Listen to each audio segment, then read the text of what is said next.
Peanuts, and welcome to anyone who is new to this channel or to my podcast. Now, this podcast covers true crime cases that may not be suitable for young listeners, so listener and viewer discretion is advised. So, hey guys, welcome back to my channel. I'm so excited. I hope you all thoroughly enjoyed my last episode on The Killer's Apprentice. I really actually thoroughly enjoyed doing that one. It was something completely different for me because I did it from a different perspective, right? So I did it from this place that I've never really had to before, where I've looked at it through the eyes of an apprentice, not the actual serial killer itself. So it was really actually quite interesting to do something like that and actually talk about it. So I hope you guys really, really enjoyed that episode. Today, we're going to be exploring one of the most chilling crimes in modern American history. Now, this one's about the DC sniper attacks. This is obviously John Allen Muhammad. It's not really a state I'm talking about today, though, guys. It's actually a district, as in the District of Columbia. It's one of my all-time favorite cities in the world, Washington, D.C. I think it was probably my mum getting me to go there. I think I must have been about 14 when I very first went to Washington, D.C. Probably one of the most incredible experiences of my life. I'm not going to lie, it was amazing. So everything from the Capitol building to seeing Jefferson Memorial down to the Potomac River, it was just all incredible for me. I can't speak about it enough. But I do find it cool that it's technically in two states. It's in Virginia and in Maryland. So I did think that that was actually kind of cool. Guys, you have to go watch a documentary on the DC snipers, though. It's on HBO Max. It's actually talking about the reason why he went on his spree with his accomplice, which we're going to get into. But today we're going to be talking about specifically about John. So before any of that sort of terror, there's this man. His name is John Allen Muhammad. His actual birth name, I believe, was Williams. So he changed to Islam, which we're obviously going to get into later. But it's actually quite interesting when you sort of think about it, right? Because he started out with a different last name and he converted to Islam. He was born John Allen Williams on December 31st in 1960 in Baton Rouge, Louisiana, to Ernest and Eva Williams. His childhood was marked pretty much by tragedy, though, guys. His mother was diagnosed with breast cancer. They moved to New Orleans. She died when he was just 3 years old. And soon after this, John's father actually left and abandoned him to be raised by his grandparents and an aunt. And sort of that early instability would echo a lot of outcomes in his life. In August 1978, he enlisted in the Louisiana National Guard as a combat engineer. Later, he would transfer to the regular army in 1985. And over the years, he would train as a mechanic, a truck driver, and a specialist metal worker. But most importantly, right, guys, he qualified for that with the Army's standard rifle, the M16, earning him the expert rifleman's badge, the highest level of marksmanship. So obviously a sniper. He served honorably for 16 years, including a tour in the Gulf War, dismantling Iraqi chemical warfare rockets. For his service, he received multiple medals, including the Southwest Asia Service Medal and 2 Kuwait Liberation Medals. By 1994, he was discharged with the rank of sergeant. On paper, he's looking like a dedicated veteran at this stage, but beneath sort of the uniform, his personal life is unraveling. He was twice divorced. His second wife, Mildred, she would accuse him of abuse and successfully obtain a restraining order, a lifetime restraining order, guys. Under federal law, that meant he couldn't legally own a firearm. In that, it meant he couldn't legally, obviously that actually didn't stop him. So let me just walk you through this. He was married twice. During his time when he was in army, they had actually diagnosed him with PTSD. Though his wife, Mildred, said there wasn't enough support for him during this time. So while he's going through this, she's trying to reach out. She's actually trying to get him help, but he would actually stop her and say, hey, any type of mark on my record means that potentially I can't go up the ranks. So she would actually stop trying to get him help because it was sort of that line where she was starting to see the abuse and she'd started to see a genuine change in her husband. During the time also that they're married, he would, when they were when they were in the process of separation, he would actually kidnap their kids. It's all an absolute shit show, if I'm going to be honest. But let's just continue on with the story. But I did want to give you a little bit of background. So in 1987, he would join the Nation of Islam, and it even helped him provide security for the Million Man March in 1995. Later, he would change his name from John Williams to John Muhammad in 2001. After his arrest, though, authorities claimed he admired Osama bin Laden and approved of the September 11th attacks. Malvo, his teenage accomplice, would end up testifying that Muhammad had indoctrinated him with these radical sort of ideas, including a bizarre plan to use extortion money to build a terrorist training camp for homeless children in Canada. Now, it's around this time in a turning point in 1999, he kidnapped his kids. During this time, he committed credit card immigration fraud. It was there he would meet his accomplice, which would be Lee Boyd Malvo, a Jamaican teenager who would later become his partner in crime in one of the most terrifying crime sprees, obviously, in history. But to understand this terror, right, that unfolded in October 2002, we need to take a look at the partnership that almost made it possible. It was the bond between John Allen Muhammad and a teenager by the name of Lee Boyd Malvo. Now, Lee's experience in Jamaica, it was a really, really unstable childhood, and it's marked by a lot of poverty and a lot of family struggles. When Lee met John in 1999, the teenager was really sort of vulnerable. He's searching for a father figure. He really stepped into that role, becoming a father figure, but he was masked with a really dark agenda, right? So it was his charisma, its military background that gave him authority in Lee's eyes. He offered him some structure, purpose, and belonging, things that Malvo desperately craved just by the fact that he had such an unstable childhood. But what would actually come of it would be sort of like indoctrination. He fed Lee some really radical ideas, resentment towards the government, and a twisted vision of what justice would actually be. Now, according to Lee's later testimony, he would actually speak of John's grand plans. He would use money from an extortion scheme to build a camp in Canada where homeless children, they would be trained as terrorists. It sounds delusional, but really for Lee, it became a mission and it gave him purpose in his life. And John convinced him that their killings were part of a much larger cause, a war against oppression. And again, guys, this isn't just manipulation, it's grooming in its finest form. Muhammad isolated Malvo, controlled him, and sort of shaped his worldview by being this father figure. And together they began planning something far more than just this Canadian camp. It's going to be a campaign of terror that would shake basically the US to its core. John's motives were purely ideological, though, right? Prosecutors would argue that his ultimate goal was deeply personal. It was actually to kill his ex-wife, Mildred. And the sniper attacks were just a smokescreen designed to hide that murder amongst a lot of random killings. But by the time they returned to the US, John and Lee were inseparable. They had a plan, a weapon, a vehicle, and that was a blue Chevy Caprice that would soon become infamous. Now, the story of terror doesn't begin initially in Washington, D.C. It actually starts months earlier, before October 2002.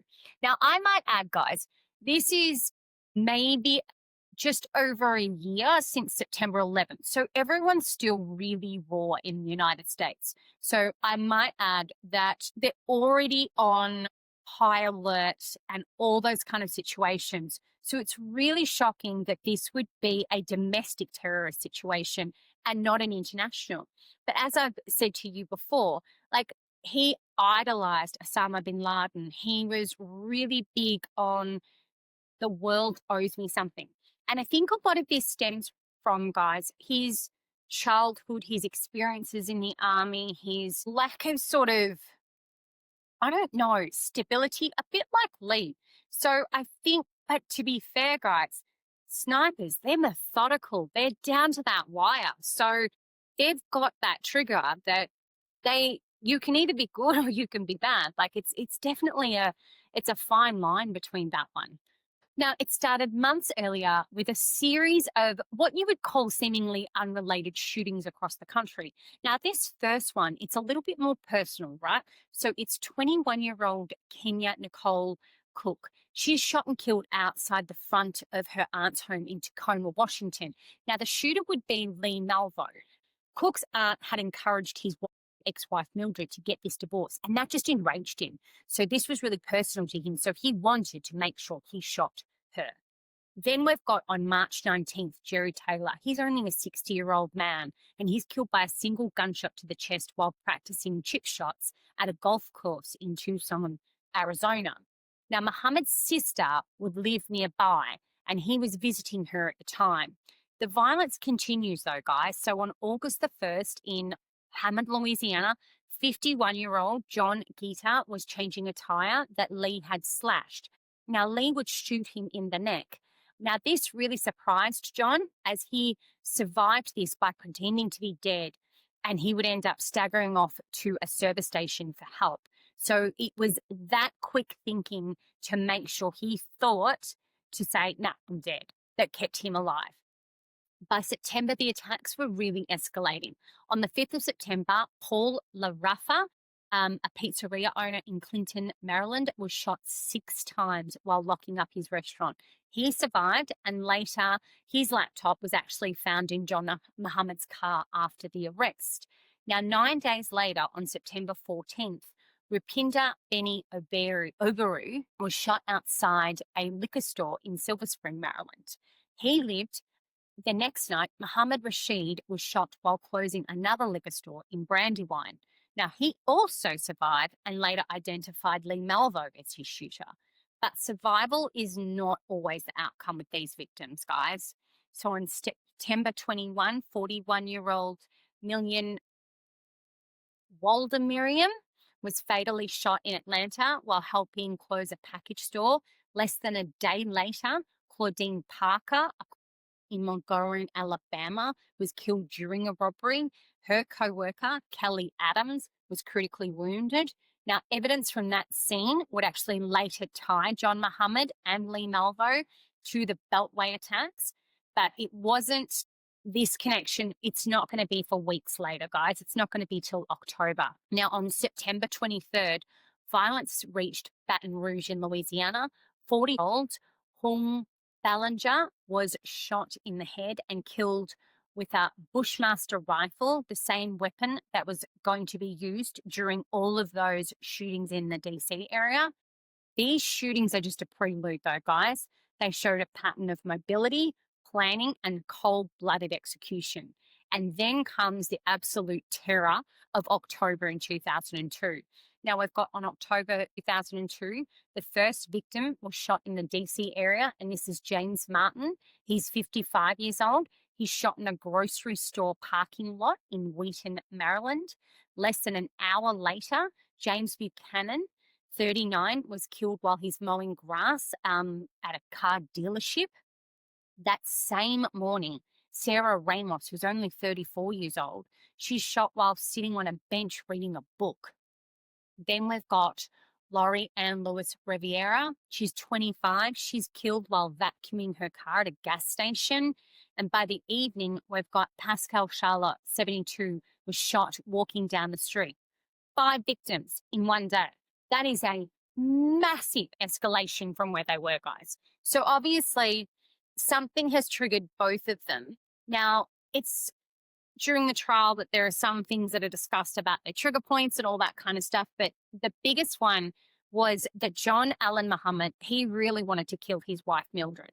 So if he made it look random enough, it would, when he ultimately killed his ultimate victim, they wouldn't have been able to find him. That's definitely what they sort of were hoping was going to be the end goal, essentially. But me personally, I think he just enjoyed the killing. I think there was a component of him that just enjoyed it, and Lee was along for the ride. And I think Lee himself was quite damaged. So it's really easy to sort of sit there and say that there were no problems for either of them. Now, the next morning on October 3rd, the terror is going to continue. We've got Dean Myers, he's 53. He was killed while pumping gas in Virginia. On October 4th, we've got Caroline Sewell. She was shot and wounded while loading her car at a craft store. The attacks would spread across the areas of Maryland and Virginia. Now, on October 7th, 13-year-old Iran Brown was shot outside his middle school in Bowie, Maryland. He survived, but the message was very clear. No one's safe, not even children. Now, I would have thought, considering John Muhammad's got children, that there would be some component of him that would not want to shoot that. But maybe that was Lee's sort of thing, that he was shooting himself. I don't know. So you've got on October 9th, 53-year-old Dean Myers was killed at a gas station. On October 11th, we've got Kenneth Bridges, 53. He's shot while filling up gas. On October 14th, you've got Linda Franklin. She's an FBI analyst, and she's killed outside a Home Depot in Falls Church in Virginia. And by mid-October, the death toll had reached 10. Victims were targeted at random. There were men, there were women, it was young, it was old, it was people pumping gas, it was walking into stores, you're sitting reading on a bench. There's no pattern, there's no warning. Now, at the time, John and Lee had transformed their blue Chevy Caprice into a mobile sniper's nest. They cut a hole near the license plate, which allowed them to fire unseen from that trunk. It's a chilling innovation that made them realistically ghosts on wheels. Now, if you've ever seen an episode of Criminal Minds, there actually is an episode that depicts this, in particular, like sitting in a boot or a trunk of a car. Sorry, Americans, trunk of a car, Australians, boot of a car. But it was probably the psychological impact was overwhelming. At the time, schools closed, parents would keep their kids indoors. People crouched behind car doors when they're filling up for gas. They're scanning rooftops for a shooter in case they couldn't see it. Fear became a real way of life at this time. Now, we're going to next uncover how the investigators actually broke that case and how a tip about a car would actually lead to the capture of John Muhammad and Lee Malvo, and how their motives would really quite shock most of the nation. As the sniper attacks continue during October 2002, the Washington, D.C. area, it's quite paralyzed at this stage because 10 people are dead, 3 people are wounded. There's no clear suspect in the pipeline. So law enforcement are under a huge amount of pressure to get this solved. But it just seems like these killers are ghosts. They strike without warning. They disappear. There's really no rhyme. There's no reason. So there's no easily identifiable victimology. And behind this chaos is a calculated plan.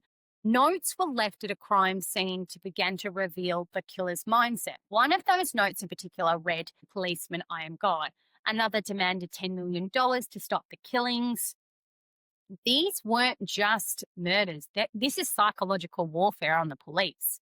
So what's driving John Allen Muhammad? Prosecutors would later argue that his ultimate goal was to kill his ex-wife Mildred and regain custody of his children. And the sniper sort of spree was just a smokescreen, and it would be a way to hide her murder just among random killings. I think that it's his obsession with control ran really, really deep. Mildred had actually fled with her children after years of alleged abuse. She's abstained a lifetime restraining order, which legally barred him from owning firearms. He found a way around that. I don't know how he purchased a Bushmaster XM15 through a private sale, but that was the way he did it, because he had to avoid background checks, right? Because he has got a lifetime restraining order on him. There were other layers to his motive, though. He admired Osama bin Laden, expressed a disgusting amount of approval for the September 11th attacks. Lee Malvo would actually later testify that he had been indoctrinated with these radical ideas, and it would convince him that there was a larger war against the oppression and poverty and what he could do to, build up that economy. Not sure how or logical, but okay. He even spoke about, again, guys, of using extortion money to build that terrorist camp in Canada. But it's a bizarre and a delusional plan. but it's one that Lee actually believed. And while John Muhammad would manipulate him, the investigation intensifies. Hundreds of federal agents have joined the police, roadblocks are being set up, helicopters would scan highways, tips pour in, over 100,000 calls to hotlines. But these killers, they're mobile. They're striking across Maryland, they're striking Virginia and DC, and they're just disappearing every time. Now, the turning point came after the shooting October 19th in Ashland, Virginia, when a man was wounded outside a restaurant. At the scene, investigators would find a note demanding money and a phone number, and the note said, "Call me. Do not miss this opportunity." Now, police traced that number and discovered that it had been used in a previous call to a priest in Ashland. Now, the caller claimed responsibility for the shootings and actually referenced an earlier crime in Alabama on September 21st. And that's the killing of Claudine Parker and the wounding of Kelly Adams during a liquor store robbery. At this time as well, guys, there's a tip that's come in from one of John Muhammad's friends that said he met John and Lee and they were shooting one of the rifles. So that corresponds with this. That Alabama crime scene, though, held a key. Investigators recovered fingerprints from a magazine that's been left behind, and those prints would match Lee Boyd Malvo.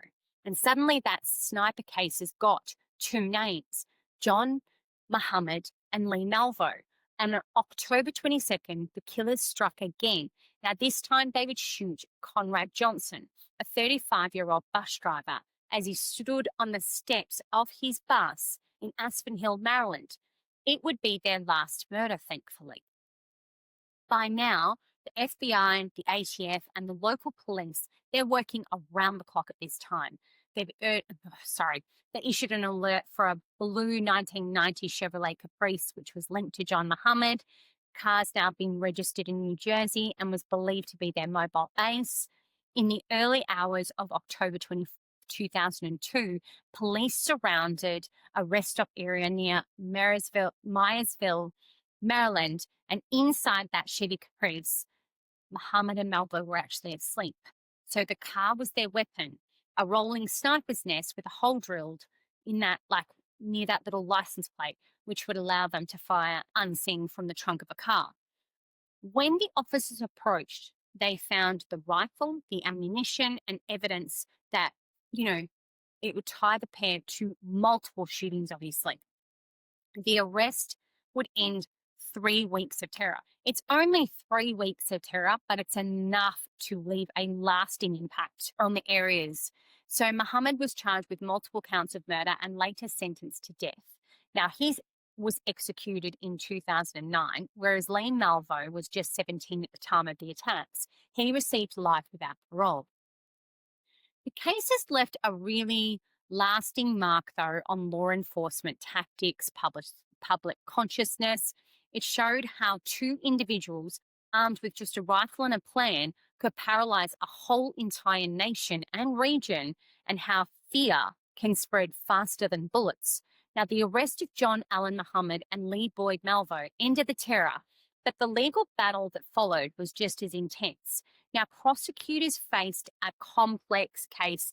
So it's spanning multiple states, guys. It's dozens of charges. It's two defendants with very different profiles. Now, we've got a 41-year-old mastermind and a 17-year-old accomplice. Now, Virginia moved really quickly to prosecute John Muhammad first. Why Virginia? Well, that's because that actual state allows the death penalty, and they had strong evidence tying him to the murder of Dean Harold Myers at the gas station.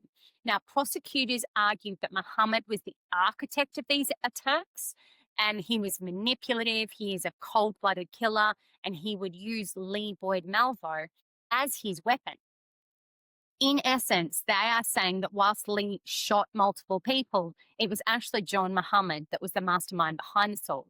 Now, they presented a really chilling narrative, though, and it's that narrative that keeps getting spoken about, that it was the ultimate goal was to kill Mildred. And it's got to, when I watched that documentary, it does ring very true for me. It rings very at that narcissistic, but to be fair to him, I want to flip this a little bit. I want to flip this script a little bit. I think that he was definitely narcissistic and he was abusive and all those kind of things. This was not always what he was like, though. And according to Mildred, it was this PTSD, and there was always a little bit of an underlying of the narcissistic behavior. And he didn't like when his wife, they had 3 children, and 2 little girls and a boy. There were times that some of this behavior surfaced, that narcissistic, but it was almost like after that PTSD was diagnosed, it almost that scale, it ended up flipping more to that bad. Oh God, he's gone down a completely different pathway. So I think, had he perhaps been able to get some mental health, and we've talked about this before, right, guys? We've talked about this a lot on my podcast, that I do think if there was an opportunity for these people to have the therapy or the help that they actually need, then maybe we wouldn't be down this pathway, and maybe we wouldn't, see as many of these serial killers. But I think that's a really naive way to look at the world, right? And that you can ask that everybody get help where they need it, but sometimes people don't want that help. So it doesn't matter how much help you can give someone. If they don't want it, they're not gonna be receptive to it, right? So there's that flip side. That's just my little 10 cents for the day, guys. The evidence was really overwhelming, though. Ballistics would link the Bushmaster XM15 rifle to every one of those Beltway shootings. DNA and fingerprints tied Muhammad and Malvo to crime scenes. Surveillance footage placed them all near the attacks. And then there was that car, and that was modified as that sniper's nest. The most damning evidence, though, itself came from Lee. In court, he would testify against John Allen Muhammad and the radical ideas, the talking of building that terrorist training camp, the meticulous planning behind each of the attacks. Lee would even admit to pulling the trigger in several shootings, but he would insist that John was actually the mastermind behind it all. So he testified that John Muhammad taught him how to shoot, how to kill, and how to disappear. He would speak to John Muhammad's obsession with control, his hatred for his ex-wife Mildred, and according to Lee, Muhammad believed that the chaos would distract authorities long enough for him to actually be able to murder his ex-wife and get his children back. Because at the end of the day, what really triggered this was when he'd had his children in Antigua for, I want to say it was 9 months. So he kidnapped them for a long period of time. And when he got back, the court actually ruled in favor of Mildred that I think it was supervised visitation, or it wasn't any at all. So she had full custody. Now, whether this is what triggered him to become a sniper or whether he'd always had it, but I definitely think that was a point for him that he lost, and he lost that control that he had. So on November 17th in 2003, the jury convicted John Muhammad of 2 counts of capital murder and terrorism. The sentencing phase was really swift. The jury recommended death, and the judge definitely agreed. John Muhammad was executed by lethal injection on November 10th in 2009 at the Greenville Correctional Center in Virginia. Now, Lee Boyd, his fate was slightly different. He's tried as an adult, and he's convicted of multiple murders, and he's sentenced to life without parole. At just 17 years old, he became one of the youngest offenders to receive such a sentence. Now, it's years later in 2012 that the Supreme Court ruled mandatory life sentences for juveniles was unconstitutional, opening the door for Lee Boyd Malvo to seek resentencing. As of today, though, he remains incarcerated and is serving his multiple life terms. Now, the DC sniper case left a mark on law enforcement and society. Police agencies nationwide, they changed their tactics. They improved coordination across jurisdictions, developing rapid response systems, and investing in technology to track mobile shooters. So that's potentially where, if you hear a gunshot, it triggers something for law enforcement. The case highlighted the need for integrated databases, real-time communication between agencies, and better public alert systems. We have definitely seen this a lot in my podcast, that all of these things do lead to better responses, but it still keeps happening, guys. So for the public, the psychological scars, they're going to linger for a long time. The randomness of those killings, ordinary people being just targeted for pumping gas, walking into stores, sitting on a bench and reading, it's left a real sense of vulnerability, which probably didn't exist before. And it changed how Americans thought about safety in everyday life. The DC sniper case remains a chilling reminder of how just two individuals armed with a rifle and a plan can paralyze an entire nation, and how fear spreads much faster than bullets. So you've got to think about these kind of things, that they have very, very, very lasting effects on everyday people's lives and how it impacts. John Muhammad, so this is something that I found really amusing. A side note, when obviously you are on death row, you get a opportunity to pick a meal and all that kind of stuff. He really didn't want any part of it.